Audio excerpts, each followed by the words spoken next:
আসসালামু আলাইকুম। আজকে ফার্মের মুরগি রান্না করব। একইভাবে রান্না করলে দেখা যায় বাচ্চারা খেতে চায় না, একটু চেঞ্জ করলে বাচ্চারা খাইতে চায়। এখানে আমি একটা বড় মুরগি নিছি, আর হচ্ছে এখানে আমি একটু পেঁয়াজ বেরেস্তা দিব, আর এখানে হচ্ছে আদা রসুন বাটা,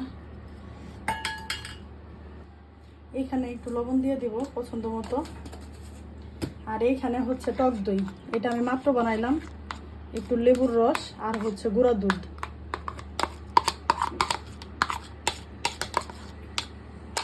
এখন এটা দিয়ে মাখায় রাখবো, মানে কমপক্ষে 1 ঘন্টা।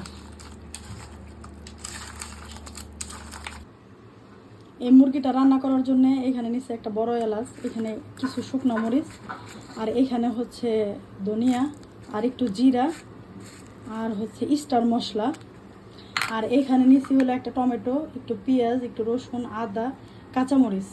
এই মশলাটা একটু তাওয়ায় ভাজা নিব, তারপরে ব্লেন্ডারে গুঁড়া করে নিতে পারেন, তারপরে হচ্ছে পাটায়ও শিলপাটায়ও বাইটা নেওয়া যায়, যার যেভাবে খুশি। মশলাটা কষায় নিলাম, আর এখন গোশগুলো দিয়ে দিব, মুরগির গোশ।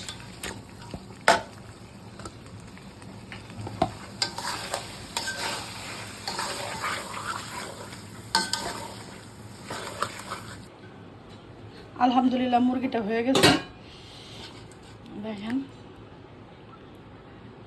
এটা অনেক মজা।